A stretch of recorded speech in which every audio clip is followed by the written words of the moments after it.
Haleluya, haleluya, haleluya. Shalom saudara terkasih dalam Tuhan. Puji nama Tuhan, pada hari ini tanggal 25 Oktober 2020. Tak terasa kita sudah di minggu akhir dari bulan Oktober saudara. Dari akhir Maret, April, Mei, Juni, Juli, Agustus, September, Oktober berarti genap. Sudah 7 bulan kita beribadah secara online pada minggu ini saudara terkasih dalam Tuhan. Apa kabar saudara terkasih dalam Tuhan? Saya percaya selama 7 bulan saya percaya akan pemeliharaan Tuhan dalam hidup saudara dan saya. Amin saudara. Kita percaya apapun yang terjadi bahwa Tuhan turut bekerja untuk mendatangkan kebaikan bagi orang-orang yang mengasihi Dia. Katakan amin saudara. Amin. Saudara terkasih dalam Tuhan, pagi hari ini saya mendengar bahwa PSBB katanya, saya belum melihat secara jelas beritanya. Saya dengar katanya sudah di Jakarta sudah berakhir, orang sudah boleh bisa seperti normal katanya saudara. Saya belum lihat lagi, tapi saya percaya 3M itu masih harus dilakukan saudara. Yaitu apa? Menggunakan masker ketika kita dimanapun berada. Dan yang kedua, kita harus senantiasa menjaga jarak dimanapun kita berada. Dan yang ketiga saudara terkasih dalam Tuhan, 3M itu yang ketiga, kita harus mencuci tangan dengan sabun setiap kali, sesering kali, atau menggunakan hand sanitizer saudara terkasih dalam Tuhan. Saudara terkasih dalam Tuhan, pagi hari ini kita akan sedikit belajar mengenai kehidupan. This is how short your life is saudara.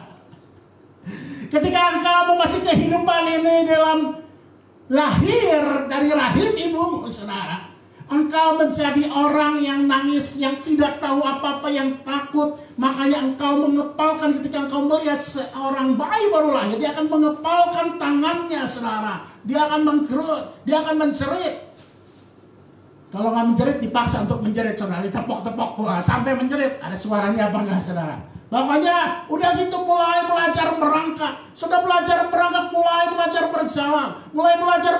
Mulai disekolahkan mulai dari TK saudara. Kelompok bermain. Kemudian mulai SD, SMP, SMA. Kalau diberkati Tuhan ada jalan bisa kuliah, puji Tuhan saudara. Kemudian juga mulai setelah kuliah ada orang melanjutkan kuliah lagi. Ada yang mau terus-terusan kuliah saudara. Kenapa saudara? Karena kuliah itu enak saudara ya. Kuliah itu kita berjumpa dengan teman-teman. Sepertinya hidup tidak pernah ada masalah saudara. Walaupun ada tugas-tugas kampus saudara. Tetapi ada juga saudara orang yang setelah sekolah ada langsung mulai bekerja. Mereka meniti karir mereka. Mereka mencoba untuk mencari, untuk mencukupi kebutuhan hidup mereka. Kemudian mereka mencoba meniti karir demi karir hingga posisinya cukup baik.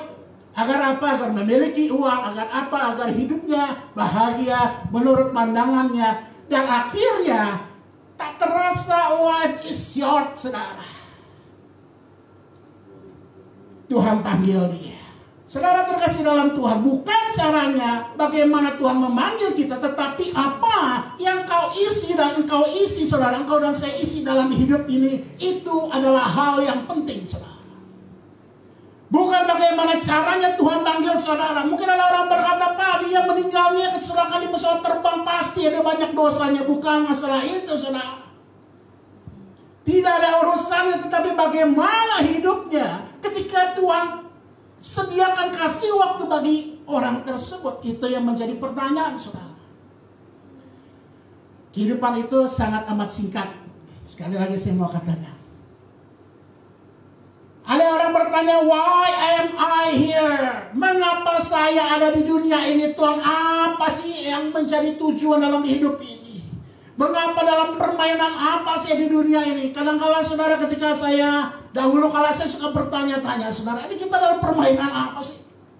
Kalau saya dilahirkan dalam keluarga A, dan kemudian punya koko, punya abang, dan kemudian bisa akhirnya punya teman-teman, punya sekolah, dan punya guru seperti ini permainan apa ini? Kenapa hidup saya kadang-kadang dulu saya apa ya, kenapa dicubit sakit saudara? Permainan apakah kita ini? Dan satu hal yang penting, kalau kita bertanya siapakah kita, mengapa kita di sini, ada satu tujuan yang jelas yang harus saudara dan saya miliki dalam kehidupan ini saudara. kita harus memiliki tujuan hidup, saudara. Karena kenapa, saudara? Tidak ada orang yang membeli tiket pesawat tanpa tujuan, saudara. Tidak orang membeli tiket kereta tanpa tujuan. Ketika dia dalam sabit loket, dia bertanya, orang bertanya yang menjual tiket, mau kemana bapak, mau kemana ibu? Kita harus memiliki tujuan hidup, saudara. Ini yang penting. Kalau ada orang memberikan engkau mobil transportasi untuk menggunakannya, engkau pergi, mungkin harus pergi keluar kota. Ada orang berkata, pakai aja mobil saya. Mungkin saudara terlibat dalam pelayanan, pakai dan pelayanan kemana? Nggak tahu. Mungkin kita akan menikmati mobil tersebut, mobil yang mewah. Kita jalan-jalan, nanti aja lah tujuan saya. Nanti aja, yang penting saya jalan-jalan saja di Jakarta. Jalan-jalan keluar kota Batu. Kita harus memiliki tujuan, saudara. Tujuan hidup itu penting. Karena kenapa, saudara terkasih dalam Tuhan? Kita harus memiliki tujuan hidup. Tujuan hidup akan menentukan apa yang paling berharga dalam hidup ini bagi saudara dan saya. Sekali lagi saya mengatakan, kita harus memiliki tujuan hidup. Tujuan hidup itu menentukan apa sih yang paling berharga dalam hidup ini, saudara. Kenapa, saudara terkasih dalam Tuhan? Ada orang berkata, you are my treasure. Engkaulah yang sangat amat berharga. The most precious thing in my life. Wah, saudara. Ini orang begini biasanya gombal, saudara. Kamulah yang paling berharga. Biasanya ketika orang menjejaki, berjumpa dengan wanita, saudara, seorang pria muda akan berkata seperti ini. Langsung si wanitanya langsung kleper, saudara. Hatinya langsung kencang sekali, saudara. You are my treasure. Engkaulah perhiasan, engkaulah harta yang paling berharga dalam hidup saya. Hati-hati wanita, jangan engkau digombali pria-pria seperti ini. Watch out. Ada yang menganggap yang paling berharga dalam pasangan hidup. Wah. Tetapi ada juga orang yang menganggap bahwa yang paling berharga adalah kedudukan. Cita-citanya, targetnya, tujuan hidupnya, chief executive officer atau apa? CEO adalah pemilik perusahaan, apalagi perusahaan yang ternama. Tidak sedikit orang yang menganggap inilah yang paling berharga. Makanya tidak sedikit orang meninggalkan segala sesuatunya demi pekerjaannya. Keluarganya ditinggalkannya karena ada janji-janji penting. Kontrak-kontrak penting yang harus didatangi, saudara. Orang yang berpikir bahkan lupa makan karena pekerjaannya. Karena bagi dia adalah kedudukan yang paling berharga. Pekerjaan yang paling berharga. Tidak sedikit orang-orang, saya katakan bahwa banyak anggapan bahwa orang-orang Jepang adalah orang yang bekerja keras begitu luar biasa, saudara.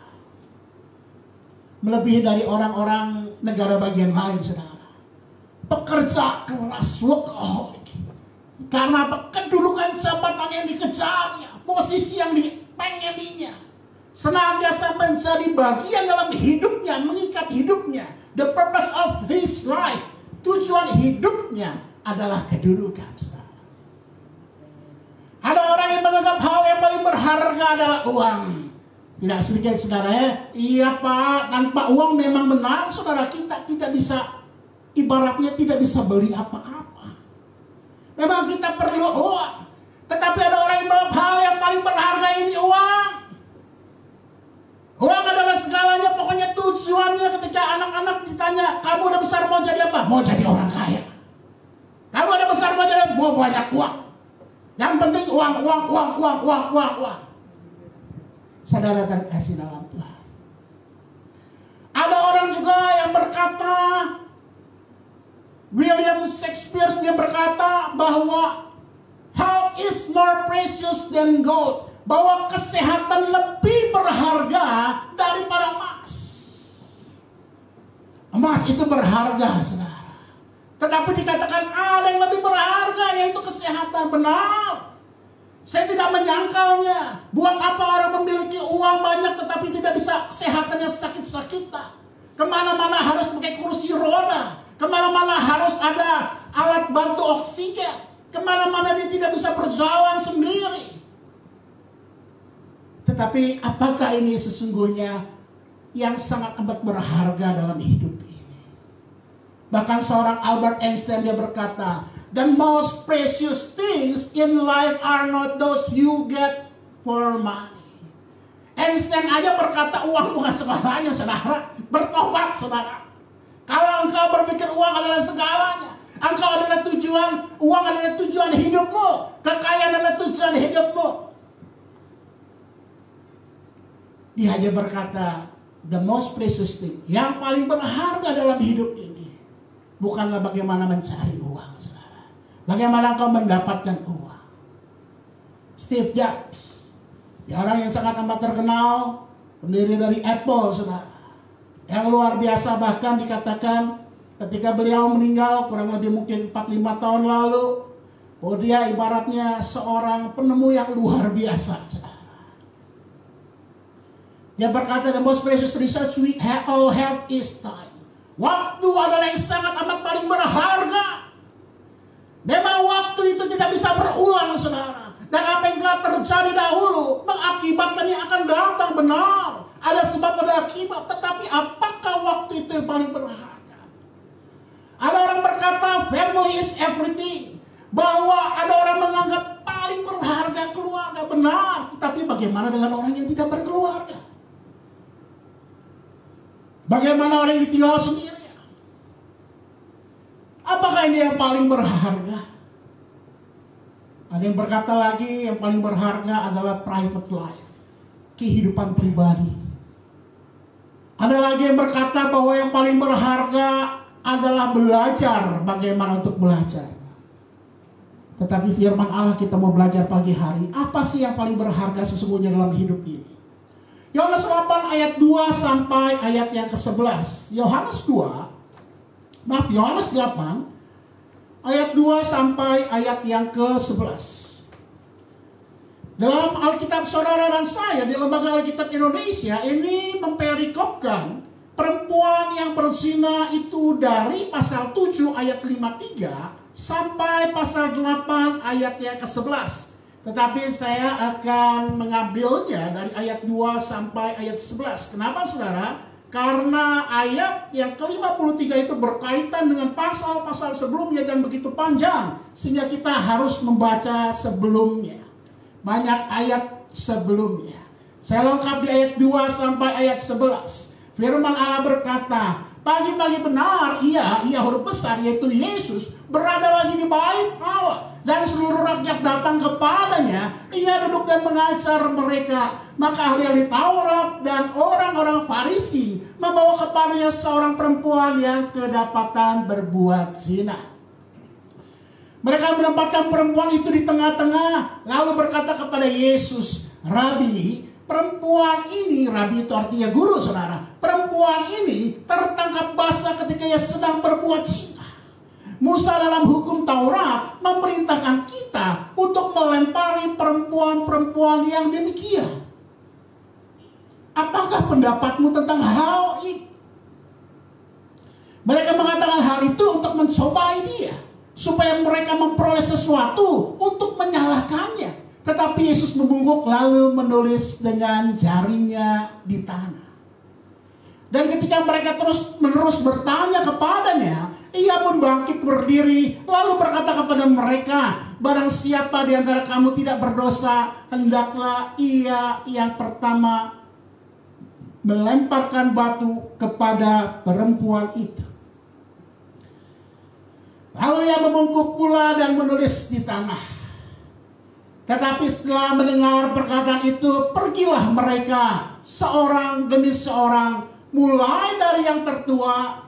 Akhirnya tinggallah Yesus seorang diri dengan perempuan itu yang tetap di tempatnya. Lalu Yesus bangkit berdiri dan berkata kepadanya, hai perempuan, di manakah mereka? Tidak adakah seorang yang menghukum engkau? Jawabnya, tidak ada Tuhan. Lalu kata Yesus, aku pun tidak menghukum engkau. Pergilah dan janganlah berbuat dosa lagi mulai dari sekarang. Saudara terkasih dalam Tuhan, Perikop ini adalah suatu perikop yang sangat amat termasyhur, saudara. Bahkan dibuat film-filmnya. Bahkan dibuat cuplikan-cuplikan film dan sebuah film yang lain, ya saudara. Mengenai Kristus. Satu hal yang luar biasa dalam peristiwa ini. Menggambarkan seorang perempuan yang kedapatan berzina di mana Tuhan memberikan tangan sendiri kepadanya. Saudara terkasih dalam Tuhan, this woman is precious on Jesus' eyes. Perempuan ini sangat berharga di pandangan Tuhan Yesus. Sekali lagi saya mau katakan, perempuan ini yang kedapatan berbuat zina, yang berdosa ini sangat berharga di mata Tuhan Yesus.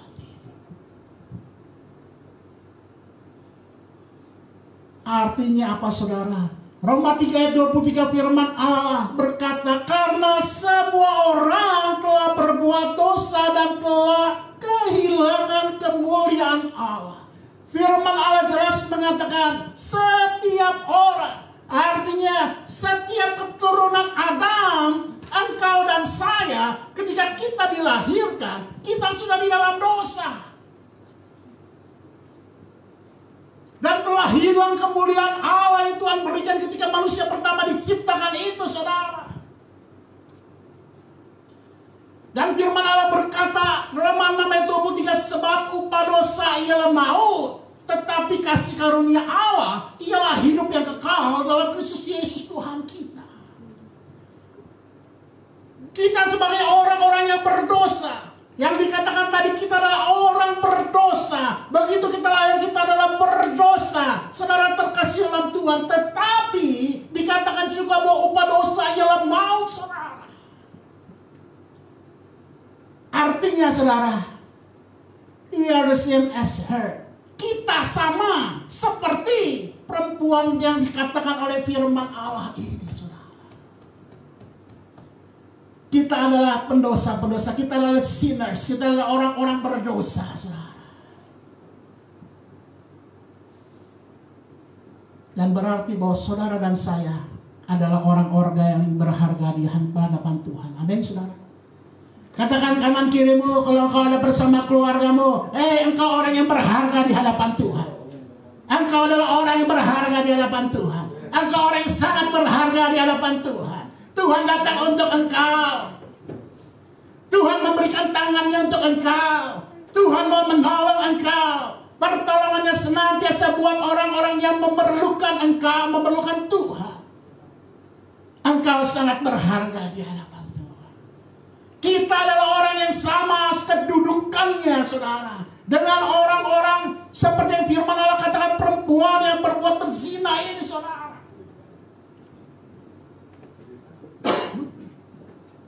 Dan pagi hari ini kita mau belajar. Ada dua hal penting yang harus menjadi bagian hidup orang yang berharga di pandangan Allah. Sekali lagi saya mau katakan, ada dua hal penting yang harus menjadi bagian hidup buat saudara dan saya, orang-orang yang berharga di pandangan Allah. Yang pertama kita perhatikan dalam Yohanes 8 ayat 6 firman Allah ini berkata, mereka mengatakan hal itu untuk mencobai dia, supaya mereka memperoleh sesuatu untuk menyalahkannya. Tetapi Yesus memukul lalu menulis dengan jarinya di tanah. Saya menggarisbawahi bahwa mereka mengatakan hal itu untuk mencobai Tuhan Yesus, supaya mereka memperoleh sesuatu untuk menyalahkannya. Saudara terkasih dalam Tuhan, ini adalah hal yang sangat amat, kalau dalam permainan catur istilahnya skakmat, saudara. Wah, apa artinya, saudara? Skak mati. Waduh, Tuhan Yesus di skak mati, saudara. Karena kenapa, saudara terkasih dalam Tuhan? Orang-orang ini bertanya kepada Tuhan Yesus, apa yang kita harus lakukan, apa yang kau lakukan terhadap orang pendosa ini? Sedangkan hukum Musa berkata itu harus rajam batu sampai mati. Kalau Tuhan melaksanakan itu, saudara, Musa, lakukanlah. Saudara terkasih dalam Tuhan. Tahukah saudara pada waktu itu, bahwa Israel itu dalam kuasa Romawi. Yang berhak menjatuhkan hukuman mati hanya pemerintahan Romawi, saudara. Seandainya ketika Yesus berkata demikian, lakukanlah seperti apa hukum Musa itu, Taurat itu, Tuhan Yesus pasti dilaporkan dan ditangkap oleh tentara Romawi, saudara. Kesalahan fatal, saudara, buat pemerintahan kerajaan Romawi pada waktu itu. Dan satu hal lagi, ketika Tuhan Yesus tidak mengatakan, ketika Tuhan Yesus tidak melakukan yang menjadi hukum Musa itu, orang-orang dapat berkata, Tuhan Yesus tidak melakukan firman Allah. Makanya tadi saya katakan ibaratnya main catur itu skakmat, skakmat. Tetapi luar biasa saudara terkasih dalam Tuhan. Hal yang pertama kita pelajari dalam peristiwa ini, jangan pernah seperti orang Farisi yang senantiasa mencari kesalahan Tuhan. Mereka orang-orang Farisi mencari bagaimana supaya Tuhan salah, saudara. Mereka mencari cara untuk membunuh Yesus. Mereka mencari cara untuk menangkap Yesus. Mereka senantiasa mencoba mencari kesalahan Tuhan Yesus. Tidak sedikit orang-orang saat hidup pada zaman ini, mereka menyalahkan Tuhan dalam hidup mereka, dan mereka menyalahkan Tuhan dalam hidup mereka. Sekali lagi saya katakan, jangan pernah engkau menyalahkan Tuhan. Mungkin kau berkata, kenapa saya lahir orang tua saya seperti ini? Kenapa saya lahir? Saya hidupnya susah. Kenapa saya lahir bukan seperti orang itu? Orang itu lahir dari kerajaan, seorang bangsawan. Kenapa saya lahir bukan pada keluarga kaya raya? Kenapa saya lahir bukan pada anak orang terkenal? Kenapa saya lahir? Kenapa? Dan menyalahkan Tuhan. Hiduplah kau jangan menyalahkan Tuhan, saudara. Kalau engkau menyalahkan Tuhan, sekali saya katakan sama saja seperti orang Farisi yang senantiasa mencari kesalahan Tuhan. Mungkin engkau berkata juga, kenapa Tuhan izinkan bahwa COVID-19 ada di dunia ini saat ini, saudara? Mungkin engkau kecewa kepada Tuhan, engkau menyalahkan Tuhan. Usaha saya jadi bangkrut. Toko saya nggak bisa buka-buka. Perjalanan bisnis usaha traveling saya hancur. Perusahaan hotel-hotel banyak yang kolaps. Saudara terkasih dalam Tuhan, kita tahu firman Allah senantiasa dalam hidup kita. Kalau engkau sebagai orang-orang percaya bahwa rancangan-rancangan Tuhan adalah rancangan-rancangan yang terbaik buat saudara dan saya, bukan rancangan kecelakaan, tapi rancangan damai sejahtera. Katakan amin, saudara. Rancangan yang penuh harapan, masa depan yang penuh harapan buat saudara dan saya. Jangan pernah engkau menyalahkan Tuhan.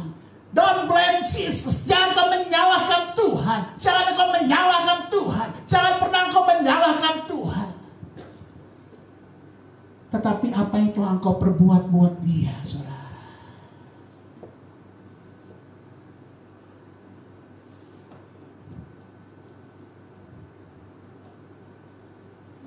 Ulangan 22 ayat 22 sampai 24 firman Allah berkata, apabila seorang kedapatan tidur dengan seorang perempuan yang bersuami, maka haruslah keduanya dibunuh mati.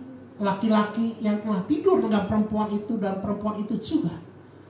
Demikian harus kau hapuskan yang jahat itu dari antara orang Israel. Apabila ada seorang gadis yang masih perawan dan yang sudah bertunangan, jika seorang laki-laki bertemu dengan dia di kota dan tidur dengan dia, maka haruslah mereka keduanya kamu bawa keluar ke pintu gerbang kota dan kamu lempari dengan batu sehingga mati. Gadis itu karena walaupun di kota ia tidak berteriak-teriak, dan laki-laki itu karena ia telah memperkosa istri sesamanya manusia. Demikianlah harus kau hapuskan yang jahat itu di tengah-tengah. Inilah firman Allah yang orang-orang Farisi kutip, saudara. Tetapi ada satu bagian yang terhilang. Tahukah Anda di manakah laki-lakinya itu, saudara?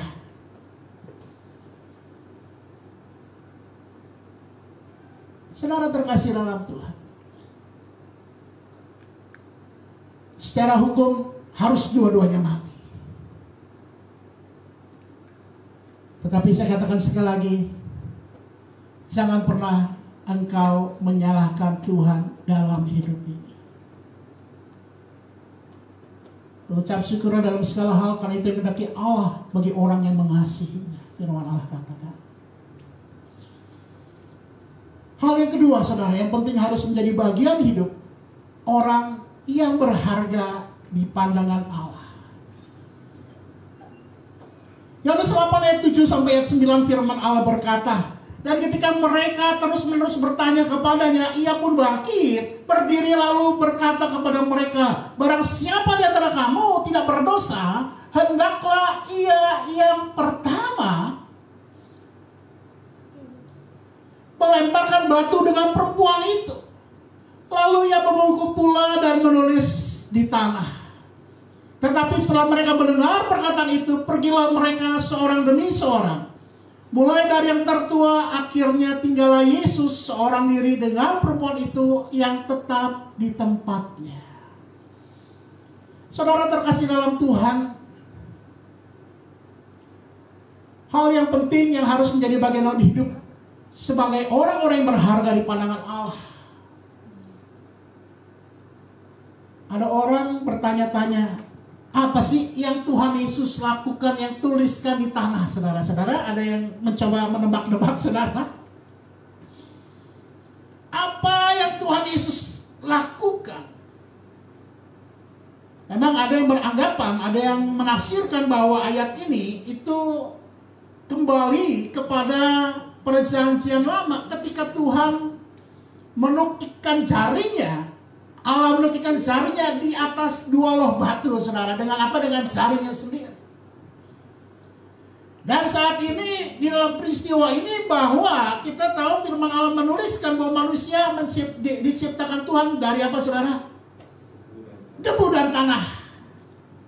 Makanya di debu itu Tuhan Yesus, di tanah itu dia menuliskan. Ada yang menafsirkan bahwa dia mau ikrarkan, I am the Lord, aku adalah Tuhan. Ada yang menerangkan bahwa hukum yang pertama yang Tuhan berikan dalam loh batu itu adalah hukum secara tertulis. Tetapi menggambarkan bahwa Yesus memberikan hukum yang terletak di dalam hati manusia itu sangat amat penting. Harus dituliskan dalam hati manusia. Tapi saudara, saya tidak akan membahas hal itu. Tapi saya mau katakan hal yang penting. Jangan pernah seperti orang Farisi yang senantiasa merasa hidup paling benar, saudara. Jangan jadi orang yang merasa hidupnya benar. Jangan merasa hidupnya menjadi orang yang paling kudus, paling suci, saudara. Ingatlah, dalam kehidupan ini firman Allah berkata, kesalahan selumbar di mata orang kau lihat, saudara, tetapi balok di matamu tidak kau lihat. Jangan seperti orang Farisi yang hidupnya, yang merasa hidupnya paling benar. Artinya apa, saudara terkasih dalam Tuhan? Lepaskanlah pengampunan, berikanlah pengampunan, berikanlah pengampunan. Saudara terkasih dalam Tuhan, saya mau katakan, tidak ada orang yang suci, tidak ada orang yang tidak bersalah, tidak ada orang yang tidak melakukan kesalahan dalam hidupnya. Sekali lagi saya katakan, tidak ada orang yang tidak tidak bersalah, melakukan kesalahan dalam hidupnya sekalipun, sudah di dalam Tuhan, walaupun kita tidak mengiyakan kita boleh hidup dalam dosa, hidup dalam kesalahan, tidak boleh seperti itu, saudara. Tetapi saya mau katakan, terhadap orang yang bersalah, berikanlah pengampunan kepada orang yang bersalah kepada kita, saudara. Orang berkata, Pak, dia sangat amat bersalah dalam kehidupan saya, sehingga tertukik dalam hati saya tidak bisa mengampuni. Saudara terkasih dalam Tuhan, dari hari ini kita belajar firman Tuhan. Lepaskanlah pengampunan, lepaskanlah pengampunan, lepaskanlah pengampunan, seperti Tuhan telah melepaskan pengampunan terhadap perempuan yang kedapatan berzina ini, saudara.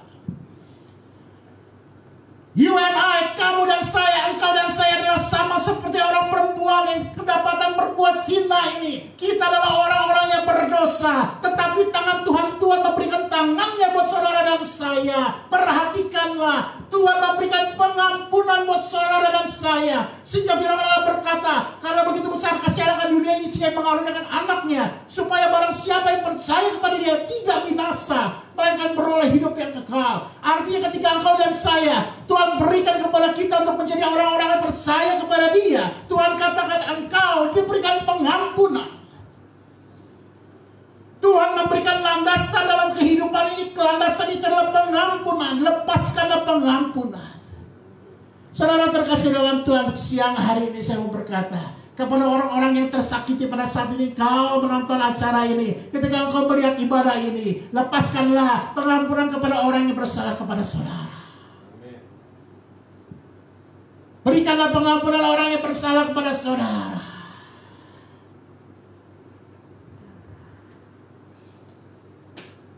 Saudara terkasih dalam Tuhan, jangan pernah merasa hidupmu adalah orang yang paling benar. Jangan pernah merasa hidupmu adalah orang yang paling suci. Walaupun hidup kita harus menjadi orang yang benar. Walaupun hidup saudara dan saya kita dipanggil untuk menjadi orang yang hidup kudus, yang berkenan kepada Dia. Kalau ada orang bersalah kepada saudara, lepaskanlah pengampunan saudara.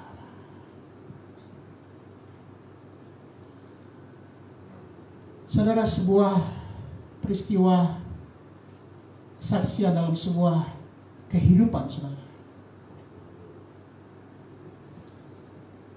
Ada orang yang usianya sudah cukup lanjut. Ketika di dalam kehidupannya itu, di usia-usia lanjutnya, terdeteksi bahwa dia mengalami cancer.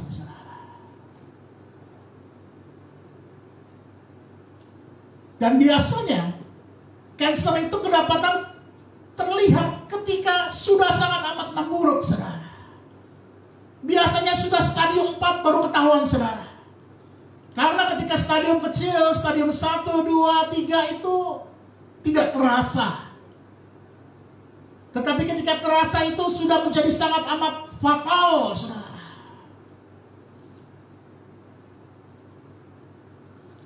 Selidik punya selidik, ternyata saudara, orang ini menyimpan sebuah kepahitan dalam hidupnya. Dia tidak bisa mengampuni orang yang bersalah kepadanya. Ketika seorang hamba Tuhan datang kepadanya dan bertanya, Ibu, secara medis, stadium 4 bisa diukur usia ibu di dunia ini tidak lama lagi. Adakah yang mengganjal hati ibu? Adakah orang yang bersalah kepada ibu, yang kau sampai saat ini, detik ini, ibu tidak bisa mengampuni? Lalu teringatlah ibu ini akan seorang dalam hatinya yang sangat amat mengecewakan dia.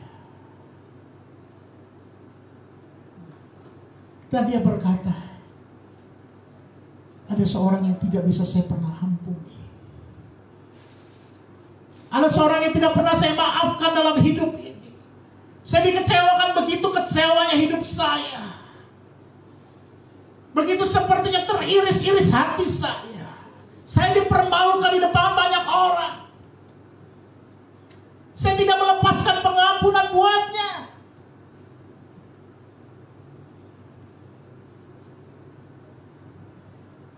Sampai Tuhan ini mengutip sebuah firman Tuhan yang mengatakan, ampunilah orang yang bersalah kepada kamu seperti doa Bapa kami.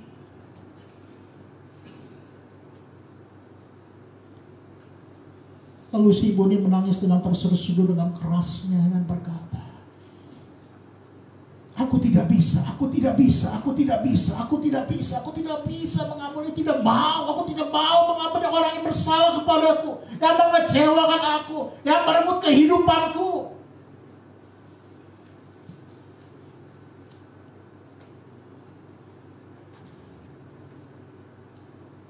Lalu ibu ini berkata, ampuni aku Tuhan, ampuni aku Tuhan. Ampuni aku. Aku mau belajar seperti yang Engkau ajarkan di dalam doa Bapa kami. Tahukah saudara, bahwa ternyata kepahitan itulah yang menjadi sumber dari penyakit si ibu itu. Ketika dia boleh mengampuni, melepaskan pengampunan, tak terpikirkan, tak pernah terpikirkan, kanker stadium 4 itu dapat berlalu. Kuncinya, lepaskanlah pengampunan. Janganlah merasa orang yang paling hidupnya paling benar, paling suci. Lepaskanlah pengampunan. Firman Allah berkata di ayat 10. Lalu Yesus bangkit berdiri dan berkata kepadanya, hai perempuan, di manakah mereka? Tidak adakah seorang yang menghukum engkau? Jawabnya, tidak ada Tuhan. Lalu kata Yesus, aku pun tidak menghukum engkau. Pergilah dan janganlah berbuat dosa lagi mulai dari sekarang. Saudara terkasih dalam Tuhan, firman Allah berkata dalam kitab Yohanes 3 ayat 17, sebab Allah mengutus anaknya ke dalam dunia bukan untuk menghakimi, melainkan untuk menyelamatkannya oleh Dia. Kristus datang untuk menyelamatkan, untuk mengampuni. Dan saudara dan saya, engkau dipanggil untuk juga mengampuni orang yang bersalah terhadap saudara dan saya. Pagi hari ini saya tidak memperpanjang firman Tuhan. Yang pertama, kita harus memiliki tujuan dalam hidup ini. Tujuan hidup akan menentukan apa yang paling berharga dalam hidup ini. Dan saudara dan saya adalah orang yang berharga di pandangan Allah. Dan dua hal yang paling harus menjadi bagian hidup orang yang berharga di pandangan Allah. Yang pertama, jangan pernah hidup menyalahkan Tuhan. Yang kedua, lepaskanlah pengampunan. Mari kita pejamkan mata kita berdoa. Haleluya, haleluya, haleluya. Haleluya, haleluya.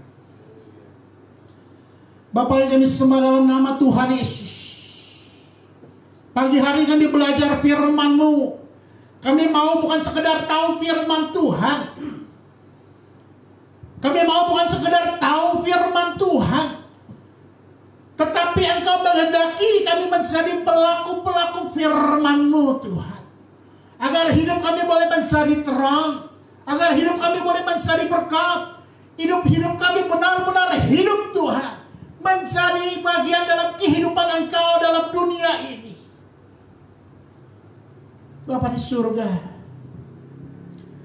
pagi hari kami mengenal Engkau, kami belajar firman-Mu bahwa kami sungguh berharga di hadapan Engkau. Ketika kami lahir di dalam dunia ini, kami sudah di dalam dosa.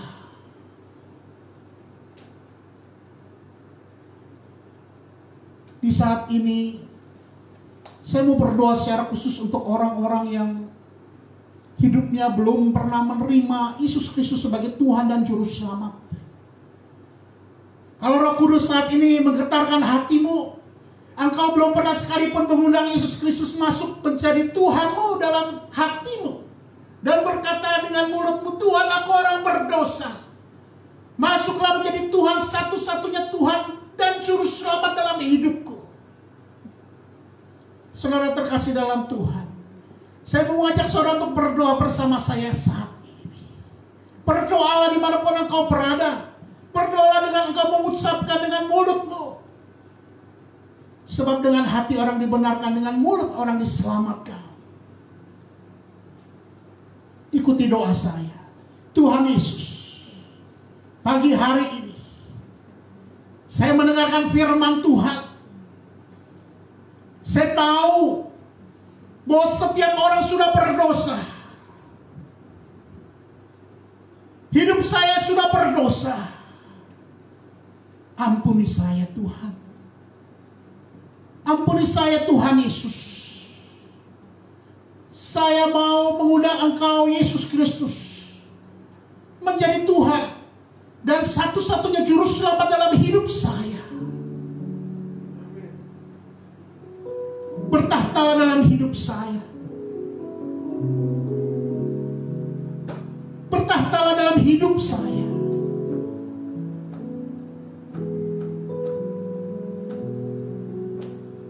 Saya percaya ketika Engkau bertahta dalam hidup saya, ada satu kepastian keselamatan yang Engkau berikan buat saya.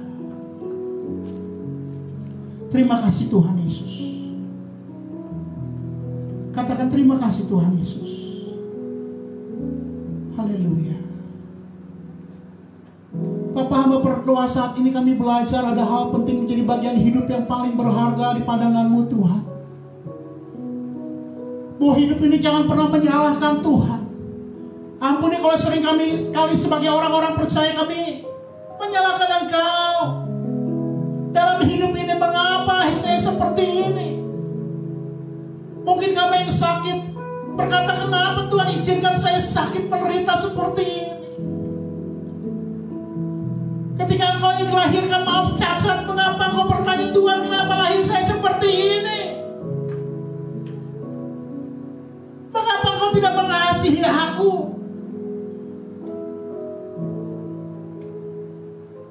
Atau mungkin Engkau berkata, mengapa anak yang aku lahirkan menjadi cacat, tidak bisa bicara? Saudara, dengarlah firman Tuhan pada pagi hari ini. Jangan pernah engkau menyalahkan Tuhan. Dan dia berkata, ketika para murid bertanya kepada guru, kepada Tuhan Yesus, Tuhan, dosa siapakah orang yang buta sejak lahir ini? Tuhan Yesus berkata, bukan dosa dia, bukan dosa orang tuanya, tetapi supaya kehendak Allah dinyatakan atas dia. Hamba berdoa dari tempat ini, Bapa di surga, Engkau dengarkan hamba ini Tuhan. Berdoa buat orang-orang yang sedang sakit, yang sedang mengalami frustrasi. Mengapa yang terjadi dalam kehidupan mereka? Mereka hidup dengan cacat. Mungkin anak mereka cacat, tidak normal. Hamba berdoa di dalam nama Tuhan Yesus, kesembuhan ilahi boleh terjadi atas mereka. Kehidupan ilahi terjadi, kesembuhan ilahi terjadi atas mereka. Dalam nama Tuhan Yesus, nama yang berkuasa, dahulu dan selama-lamanya tetap sama. Sembuhlah mereka dalam nama Tuhan Yesus. Mengucap syukurlah dalam segala hal, karena itu dikehendaki Bapa di surga buat setiap orang yang mengasihinya. Dan pagi hari ini kita belajar, lepaskanlah pengampunan.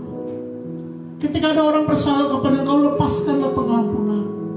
Jangan merasa diri engkau adalah orang paling hebat, orang paling benar, orang paling suci, orang paling kudus. Karena kita semua sama di hadapan Allah ketika kita belum berjumpa dengan Kristus. Kita adalah orang-orang berdosa.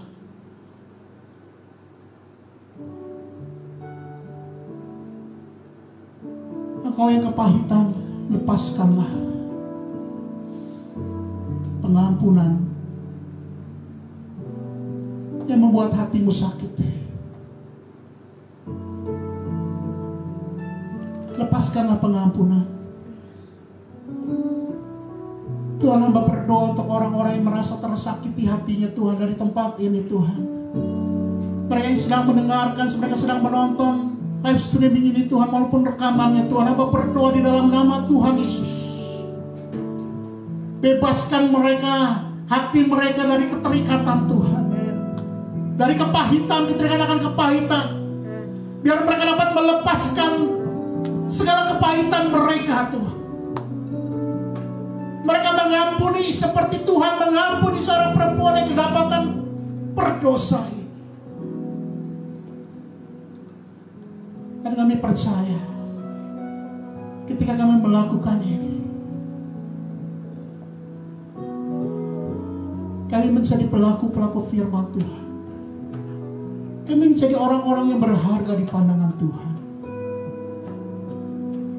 Kami menjadi Kristus-Kristus kecil. Itu yang dikehendaki Engkau dalam hidup kami, supaya kami menjadi serupa dengan Engkau. Terima kasih Bapa. Di dalam nama Tuhan Yesus kami berdoa dan bersyukur atas firman-Mu. Haleluya. Amin.